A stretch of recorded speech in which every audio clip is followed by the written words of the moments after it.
지금 제가 있는 이곳은 일본에서 타이완과 가장 가까운 요나군이라는 섬입니다. 이 비석에는요, 일본의 최서단이라고 적혀 있는데요. 도쿄에서 2000km 정도 떨어져 있는 곳인데 타이완과의 거리는 110km 정도밖에 안 됩니다. 지도상으로 보면 여기가 왜 일본 땅이지 하는 생각이 들 정도인데요. 맑은 날에는 타이완 끝자락이 여기서 맨눈으로 보일 정도로 가깝습니다. 인구 1700명의 이 작은 섬이 지금 전 세계 주목을 받고 있는데요. 최근 벌어지고 있는 중일 갈등의 최전선이기 때문입니다. 지난 11월 7일이었죠. 타이완 유사시 개입할 수도 있다는 걸 시사한 다카이치 총리의 발언에 중국은 일본 여행 자제령을 내렸습니다. 이후 중국은 일본 수산물 수입 중지, 일본 공연 중단 이렇게 강도를 점점 높여가더니 결국은 군대를 움직였습니다. 12월 초 중국 야오닝함이 오키나와를 에워싸듯 디귿자를 그리며 훈련했고 항모에서 이륙한 전투기들은 일본 전투기를 향해 미사일 조준에 쓰이는 레이더를 쐈다고 일본 방위성이 직접 밝혔습니다. 대응을 자제해왔던 일본도 이때부터는 기민하게 대응했는데요. 여기서 바로 요나구니 섬이 등장합니다. 요나구니 섬에는 2016년 자위대 주둔지가 들어섰는데요. 이 주둔지에 곧 적 항공기의 레이더를 방해하는 대공전자전 부대를 추가 배치하기로 결정이 됐습니다. 이게 끝이 아닙니다. 고이즈미 방위상이 이곳 요나구니 섬을 11월 말에 방문했는데요. 이곳 자위대를 시찰하고 주민들을 만나서 지대공 중거리 미사일 배치 계획에 대해서 이해해달라고 요청했습니다. 여기까지 돌아보면 다카이치 총리의 발언에 중국이 군대를 움직였고 일본이 여기에 대응하기 위해서 방위력을 키우는 것처럼 보입니다. 하지만 일본의 군사력 강화 움직임은 갑자기 시작된 게 아닙니다. 일본 정부가 타이완 인근 섬들의 방위를 강화하는 이른바 남서 시프트 정책을 공식화한 게 지난 2010년입니다. 일본명 센카쿠 열도, 중국명 야오이다오 영토 분쟁이 하나의 계기가 됐고요. 또 당시에 중국을 견제하려는 동맹국 미국의 이해관계와도 맞아떨어졌습니다.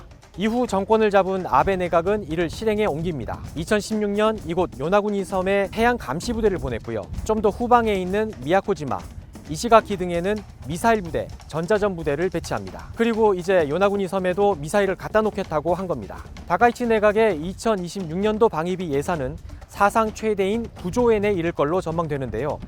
근래 10년간 방위비가 5조에서 6조엔대였다는 걸 감안하면 엄청난 규모의 증액입니다. 이렇게 보면 중일 갈등을 명분 삼아 전쟁할 수 있는 나라를 향해 속도를 내고 있다는 분석에 더 힘이 실리는 것 같습니다. 문제는 타이완 문제가 주목받고 방위력을 강화한다며 이곳에 무기가 더 늘어날수록 역설적으로 요나구니 섬과 인근 지역은 더 위험해진다는 겁니다. 지난 2022년 낸시 펠로시 미 하원 의장이 타이완을 방문하자 중국은 대규모 타이완 봉쇄 훈련을 벌였고 요나구니 섬 앞바다에 탄도미사일이 떨어지는 일까지 발생했습니다. 당시 이 섬에서 처음으로 탄도미사일 낙하를 상정한 훈련이 시작됐습니다. 하지만 빠른 병력 증강 속도에 비해 주민 보호 조치는 더뎠습니다. 제가 이곳에 도착해서 이곳저곳 살펴보고 주민들에게도 물어봤지만 제대로 된 지하 대피 시설이 하나 없었습니다. あまりちょっとどこが避難所かとかは特に教えてもらってないです。 지자체에 문의해보니 2027년에 완공될 거라고 하는데요. 그러다 보니 학교에서도 탄도미사일 낙하에 대비해 한다는 훈련이 기껏해야 책상 밑에 숨는 정도였습니다. 주민들의 심정도 복잡합니다. 위험이 커지는 상황에서 부대 배치를 마냥 거부하기도 어렵고 그렇다고 무기가 자꾸 배치되면 더 위험해진다는 사실도 알고 있기 때문입니다. 지난 8월에 이곳 지자체장이죠. 요나구니 정장 선거가 있었는데요.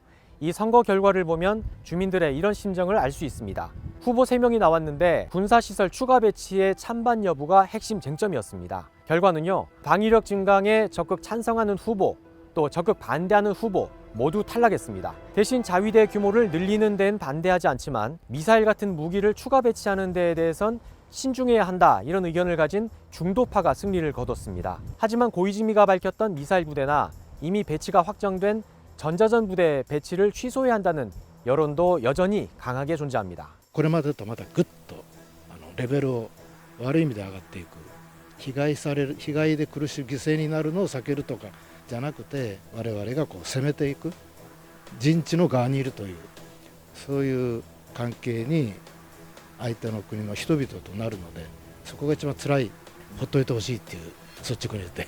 하지만 중일 갈등이 지금처럼 접점을 찾지 못한다면 요나구니 섬이 군사시설화 되어가는 걸 막기는 현실적으로 어려워 보입니다. 우리가 요나구니 섬을 눈여겨봐야 하는 건 이 문제가 이 섬 하나만의 문제가 아니기 때문입니다. 타이완 그리고 중국과 가장 가까운 이 섬이 군 기지로 탈바꿈한다는 건 그만큼 타이완 주변에서 전쟁 위험이 커진다는 걸 의미합니다.